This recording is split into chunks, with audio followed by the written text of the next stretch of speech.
of Jesus Christ, our beautiful First Lady, Sandra Davis, and all our friends and family, everyone in between, we greet you, we welcome you, we honor you, and we are grateful that God is still in charge and God is still on the throne and God is still who he is and what he does and why he does that and everything in between. And we are grateful that he is still God. He is still God. And he doesn't change. He hasn't changed. He's the same yesterday, today, and forever. All right, let's jump into the word. Let's jump into the word. Let's jump into the word. First Kings chapter 20, verses 27 to 29. First Kings chapter 20, verses 27 to 29 says, And the children of Israel were numbered and were all present and went against him, and the children of Israel pitched before them like two little flocks of kids. But the Syrians filled the country. And there came a man of God and spake unto the king of Israel, and said, Thus saith the Lord, because the Syrians have said, The Lord is God of the hills, but he is not the God of the valleys. Therefore will I deliver all the great multitude into thine hand, and he shall know that I am the Lord. And they pitched one over against the other 7 days, and so it was that in the seventh day the battle was joined, and the children of Israel slew the Syrians 100,000 footmen in one day. And the word of the Lord is blessed. And the word of the Lord is blessed. So today, I just want to say to us, um, there's a rumor that says, there's a rumor that says, there's a rumor that says, there's a rumor that says, um, there's a rumor that says, and we're familiar with rumors. We're familiar with someone having to say something that is not true. Well, let's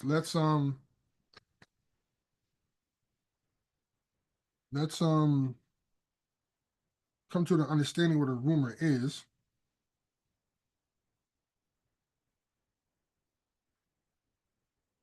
A rumor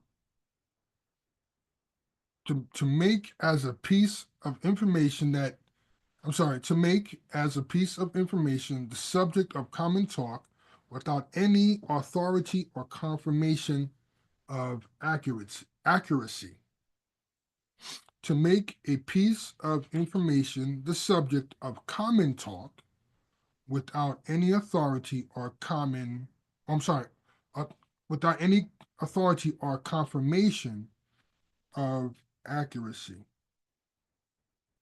Well, hold on to that for a second. So to make as a piece of information the subject of common talk without any authority or confirmation of accuracy. So that's what a rumor is. Common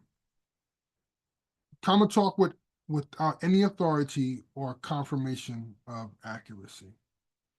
And whether we have been or whether we are or whether we spoke on or however it goes, we've all been a part of some type of rumor, something that is not true, or something that was the truth was chipped away every time the story was told. There was something always added to to a truth that wasn't true. There was something taken away out of the truth and then inserted with a lie or misinformation. So it's common talk without any authority or confirmation of accuracy. And again, we've all have been in that type of situation where um, accuracy of information was not true or is not true. And we've all been a part of that information that leads and gets complicated and leads and gets out of hand and leads and gets into a place of gossip, talebearers, as the Bible would call it.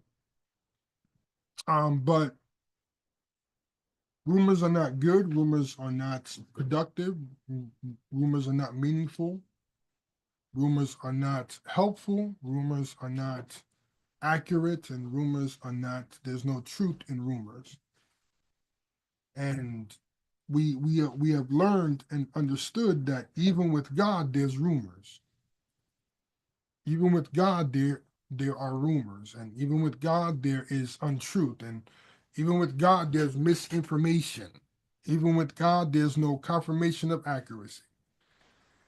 Ah, boy. And even with God, there is no, from the enemy's side, no true account. And even though he said what he will do, there's a way to flip it, as even the serpent, even as the serpent said, did he really mean that, or really did he really say that? Will you surely die? Which led into the eating of the fruit, and Adam eventually eating and falling. Is it really, is that really what God said? Is that really what the truth holds? Is that really what the truth is talking about? Is that really accurate? And with a rumor, um, we don't always get the truth out of it. And if you get the truth, you have to go back to find out the root and the source of the rumor and the person in the rumor. So we understand that God is also a part of rumors. And there are times when people don't believe our story or our testimony. And there are times when people don't believe that our God delivered us. And there are times when they don't believe that it couldn't happen that way. It had to happen a different way. They couldn't understand how God brought us out with the mighty and the outstretched hand. They didn't understand how God allowed us not to come unscratched, unscathed, or bruised out of that car accident. And it had to be something else, and it had to be, there'd be no truth to it. And sometimes when people say I have to be there to see and hear for myself, because sometimes the source of the truth is not always accurate of the truth. And there are times when we have to understand that even when there is a rumor, there is a basis of hate towards the rumor to discredit what the capabilities or what has been done, could be done, or should be done, or will be done. And we then have to persuade and influence someone of the truth and bring facts and bring different things to their attention of how it can be possible. And we have to realize that God is capable of doing what he does, and he is capable of being God, and he is capable of showing himself strong, and he is capable of doing exceedingly abundantly more than we can ask or think. So there's a rumor that says that our God can't do it and our God won't be able to do it. And there's a rumor that says that we are serving a fictional being or a fictional person or a fictional deity.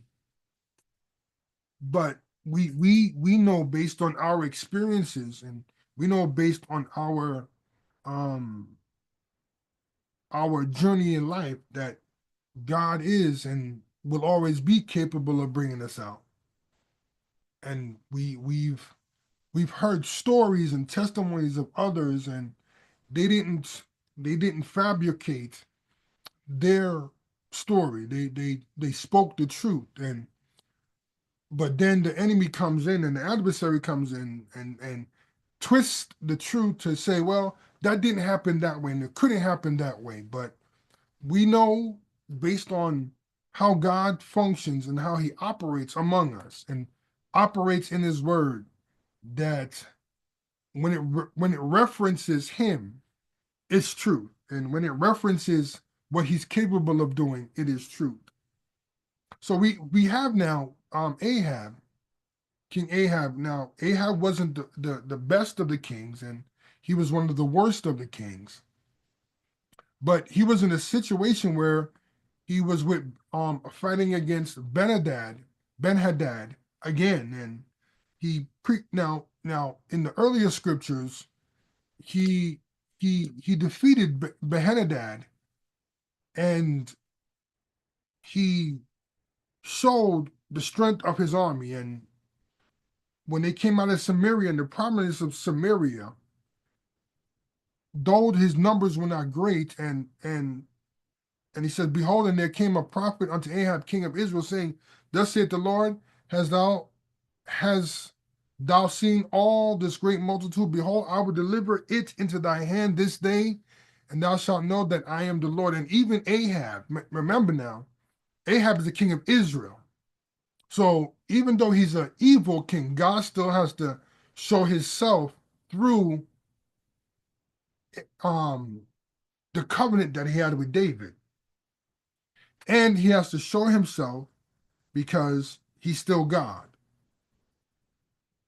And God doesn't want his people to be defeated just because of who sits on the throne. And he's still God, and there are still those in Israel, or were in Israel, that still honored and reverenced God and still acknowledge his greatness and his goodness. So now we understand now that Ahab was given the victory over Ben-Hadad, and the numbers outranked Israel as they usually do. But when you have God on your side, it doesn't matter what the numbers say, and it doesn't matter what the numbers are, because with God, he just needs one angel. And even with King Hezekiah, just one angel took out 185,000 soldiers in one night. And that was the Assyrian army. And we have to realize that even when the odds are against us, and even when the devil or our adversaries are telling us that it's not possible and it's not going to happen, and the fact and the proof is and the evidence is that we're about to be defeated and we're about to be consumed and we're about to go under and we're not going to win this battle, God shows up in his majesty and his might and his authority with his power and brings us out. So we understand that clearly the rumor was that God can only do it one way, and God can only do it this way. And if we even read the miracles of Jesus, Jesus didn't heal the same way all the time. He didn't do it the same way all the time. He didn't give us a pattern of doing it a certain way all at the same time. What he did was he showed us a variety of ways to not get stuck in one way of our deliverance. He chose to now the Bible even says there are miracles that are recorded that we don't even know about. There's volumes of miracles, and there are things that Jesus did we have no clue about. But in just a few stories that we are exposed to, it shows you that God doesn't have to deliver us the same way all the time. God doesn't have to do it the same way every time. And if we look back over our lives and look at God, he doesn't always bring us out the same way all the time. What we expect him to do, he doesn't always do it that way. And I like to say, just because Jesus came in the volume of the book, doesn't mean he did it always by the book, which irritated the Pharisees and the Sadducees. And you have to realize that God's not going to bring you out the same way all the time. He already has his map of how he's going to deliver you. He already has his map of how he's going to bring you out. He already has his direction of how he's going to set you free. He already has his map of how he's going to show himself strong in your situation. And don't get used to God doing it one way, because he doesn't always do it that way. Will not always do it that way. He'll just use something else or someone else to bring you out a different way. And he may not walk through the front door all the time. He may walk through the back door and bring you out. He may go through a window. He may open up the side door. He may come inside and open up another door within the door. Like that. And you have to realize that the rumor says that God can only do it this way, and God can only bring you out that way, and he can only, and not realizing the being and the person that he is. He's the creator of all of this, and how he chooses to bring us out, and how he chooses to deliver us, and how he chooses to be our strong tower, and how he chooses to be a way out of no way, and how he chooses to be a bridge over troubled water, and how he chooses to be a cloud by day and a pillar of cloud by night, and how he chooses to open up water and open up the Red Sea, and how he chooses to open up blind eyes, and how he chooses to tell somebody to get up and walk. It just doesn't matter. He just chooses to bring us out. And the rumor is God can only do it that way. The rumor is that he can only bring you out a certain way, because that's what they expect of God, is bringing you out a certain way, in a predictable way. But you have to realize that it's no secret what God can do, and it's no set ways of how God can bring you out. There's no set ways of how God can deliver. All right. So we realize that this is the time of war, and this is a time of conflict, and this is a time of territory that's being played on. And we realize in verse 23 of 1 Kings 20, and it says, "And the servants of the king of Syria said unto him, Their gods are gods of the hills. Therefore, they were stronger than we. But let us fight against them in the plain, and surely we shall be stronger than they." Okay, let me say it again. And their servants, their slaves, got to the king of Syria and told him, "Their gods are the gods of the hills. Therefore, they were stronger than we, because of they just defeated us, and they defeated us in the hills. They defeated us in the hills, and they defeated us and had a clear advantage.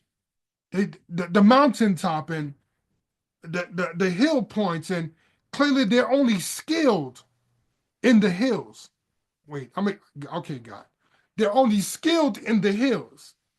They're only favorable in the hills because of their training or their exposure to the hills.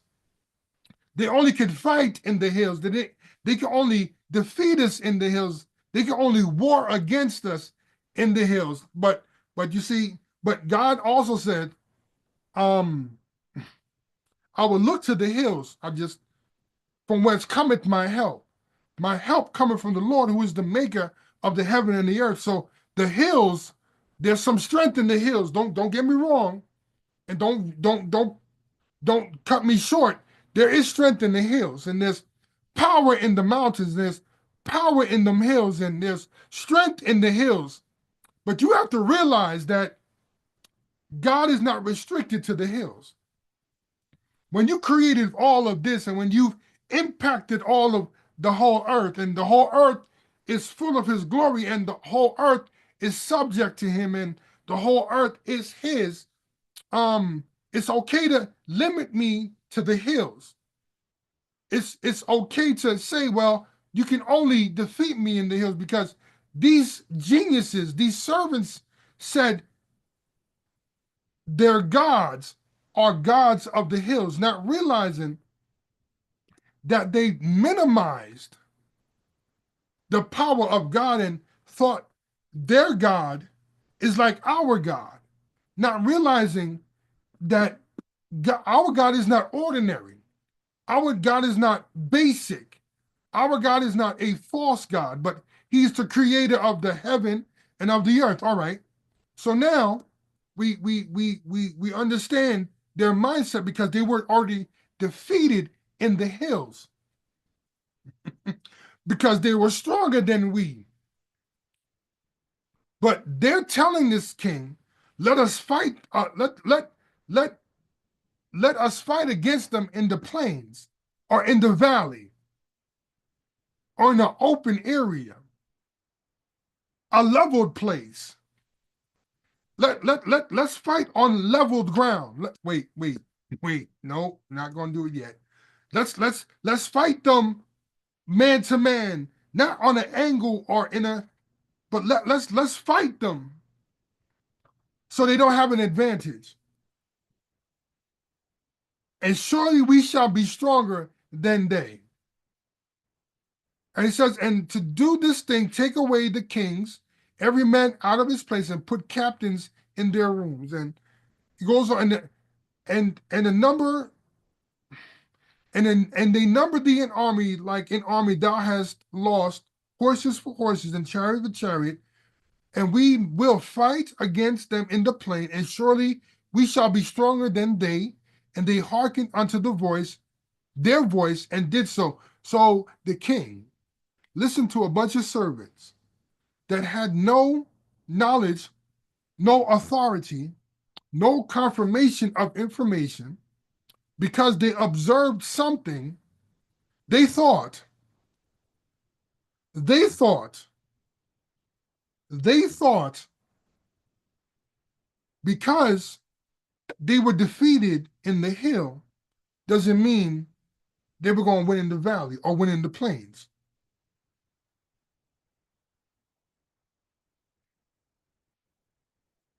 So the fun thing about it is, so now Ahab and Behenabab come back basically a year later to fight in Aphek against Israel.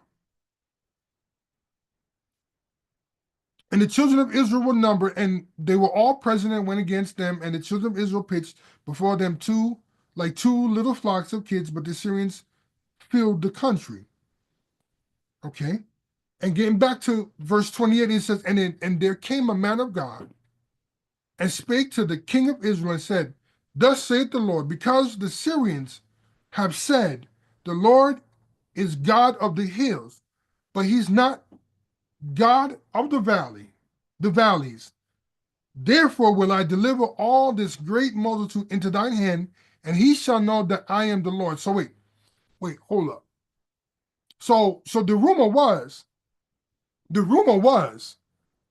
that the enemy said he's only the God of the hills, but he's not the God of the valley. He's only the God of the hills, but he's not the God of the valley. But he doesn't, or the enemy didn't realize that we know about our valleys. The enemy didn't realize that we do our heaviest fighting in the valleys. The rumor was that only we can fight in the hills. He didn't know we do our best fighting in the valleys. He doesn't realize you do your best worship in the valley. He didn't realize you do your best praise in the valley. He didn't realize you do your best prayers in the valley. He didn't realize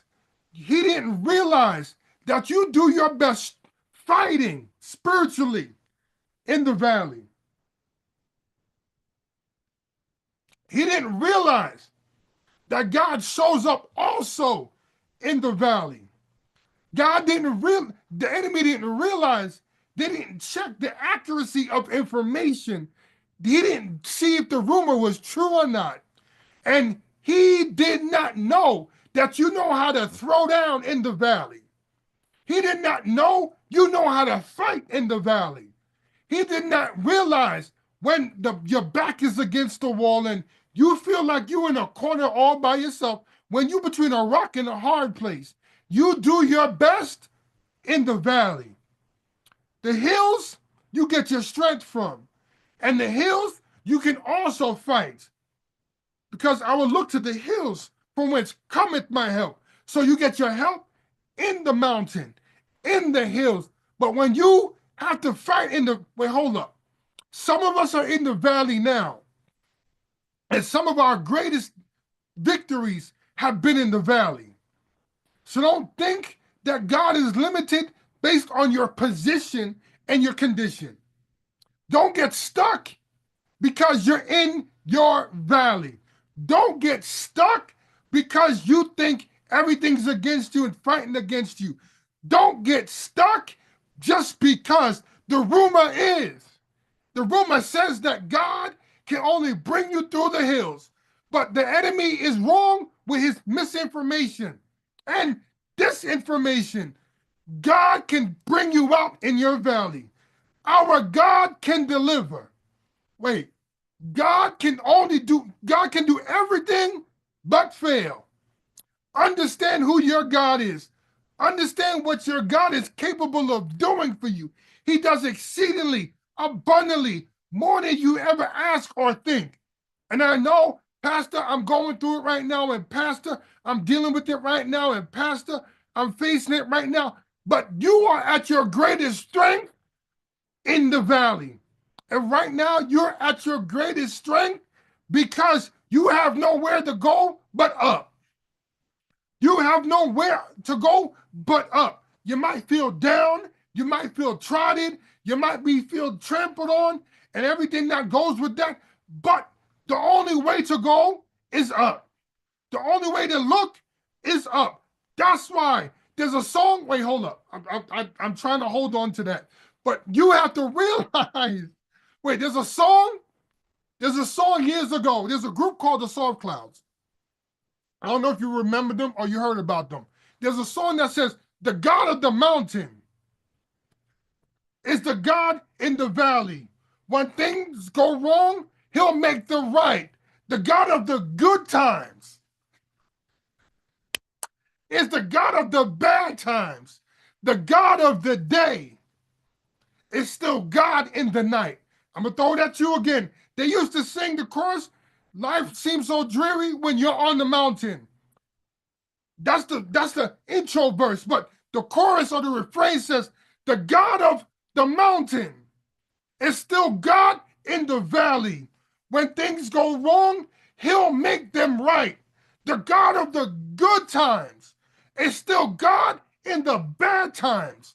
The God of the day is still God in the night.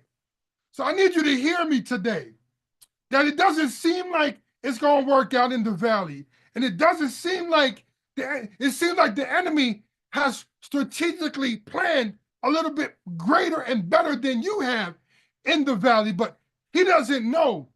You've been in the valley more times than in the hills.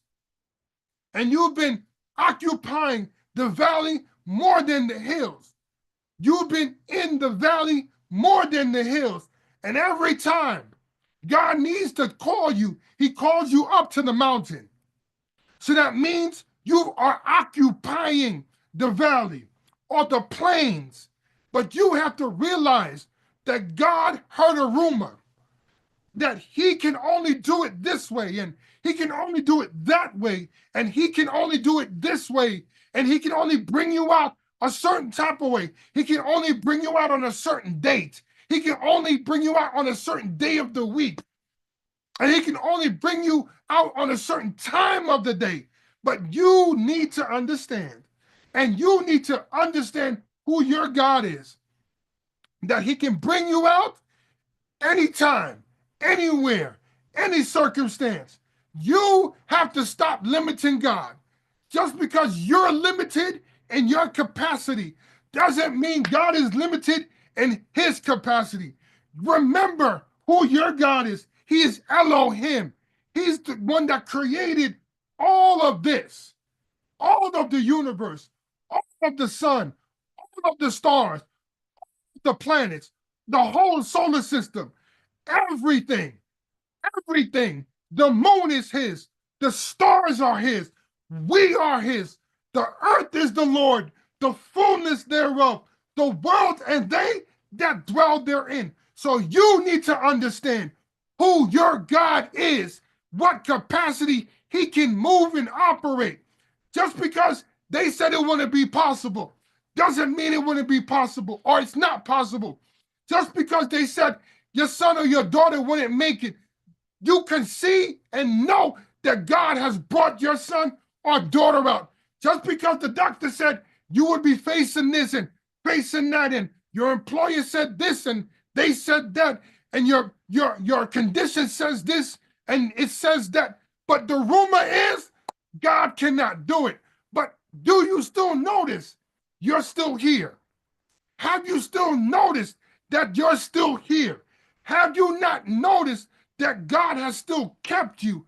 Have you not noticed that God has still brought you out? Have you not noticed that God's word is true? Have you not noticed that God's word is faithful? Have you not noticed God's word has kept you, has sustained you, has strengthened you, has given you peace, has given you rest, has given you strength, has given, authority, has given you power to live from day to day. The rumor is God can only do it one way. The rumor is that God can't bring you out. The rumor is that it's not possible. The rumor is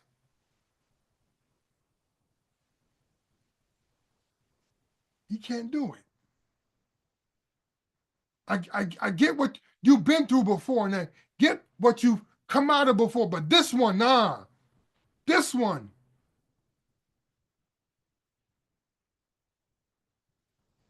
this one, this one,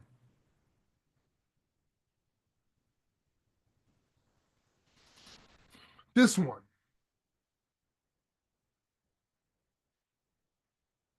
this one.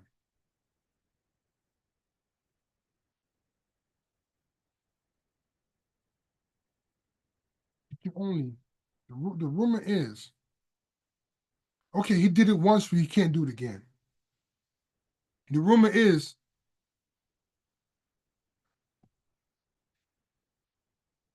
he did it this way, he can't. The rumor is,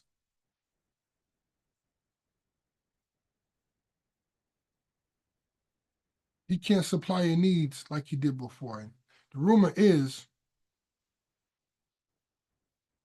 you're not going to come out like you did before. The rumor is, someone else helped you out, not God. The rumor is,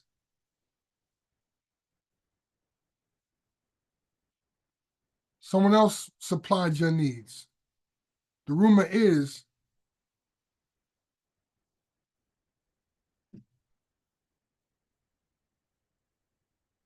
the rumor says, I can't, God can't bring me out like he did the last time. The rumor says that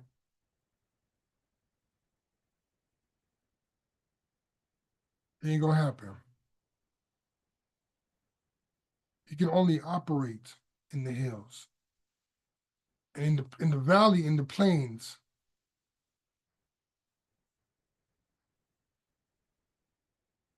he can't bring me out. Therefore, I will deliver this great multitude in thy hand, and you shall know that I am the Lord.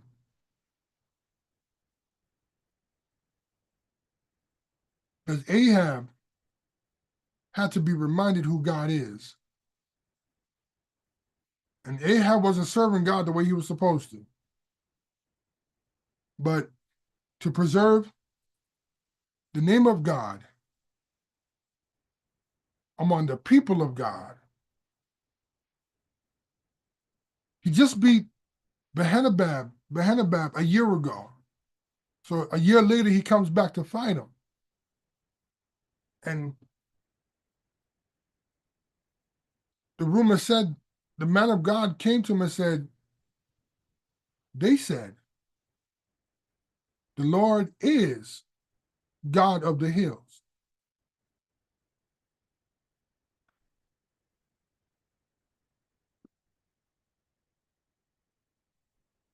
But not the God of the lowlands,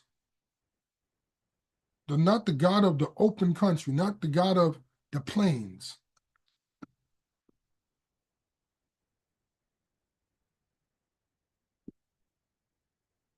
He's not God of the deep places. He's okay. He's not the God of the depths. He's not God there. He's not God there. He's not God of the deep places. I mean, because the Bible does tell me, deep calleth unto the that's what they said. That's what they said, God. And another thing is we get caught up in what the rumor says, and we begin to, God, is that real? Is that possible? Is that possible? We begin to listen to the rumor because the evidence and the proof shows and says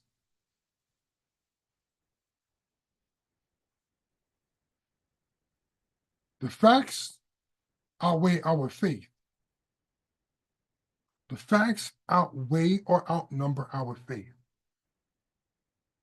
And we have to be careful and conscious that the facts don't outweigh our faith.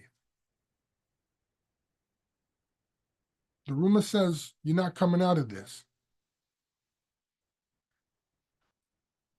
The rumor says that God is not in it.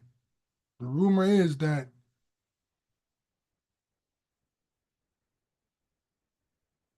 God won't come through for you. That's what they're saying. That's what they believe. That's what they think. But we shall believe the report of the Lord. We shall believe the report of the Lord. So don't get caught up in what is said or being said. And remember your history and the resume of God.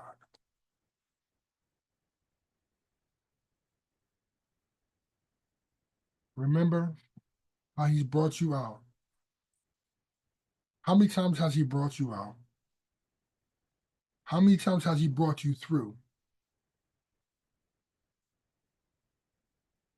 How many times? It's not always the same as before, but when it's done, there's still victory because of who he is. Don't get distracted by rumors. Don't get distracted by hearsay. But let them that speak out of rumors confirm the accuracy of their information. And don't forget, rumors are spoken without any authority.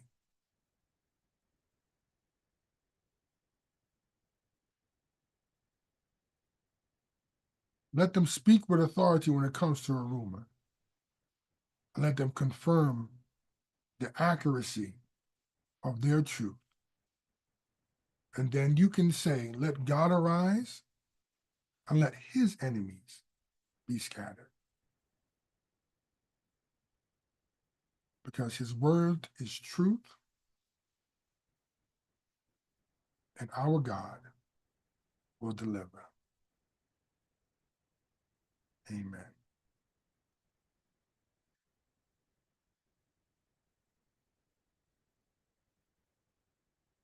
We give God thanks for his word. We give God thanks for who he is. And we give God thanks for what he does. If you'd like a copy of today's service or any previous service, just send us an email at info@placegodlives or 1-844-512-7945. Again, that is info@placegodlives.com, or you can call or text at 1-844-512-7945. Amen. Don't forget our days of service.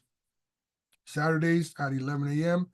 Our meeting room opens, and also our Sabbath story begins for our youth. And then at 11:30 or so, we get into our Sabbath service. And on Tuesdays at 6:30, the meeting room opens for Bible study that starts at 7. And our discipleship classes, the meeting room opens at 6:30, and our classes begin at 7. Please keep that in mind. Also, you can follow us on our social media accounts at Place God Lives with X, Instagram, and Facebook, and of course, our YouTube channel, Bethel COG Seventh Day, as well. And you can also follow me on social media through X, Pastor My_Davis on X, at My Selig on Instagram, at Pastor_My on TikTok, and Myron Davis on Facebook.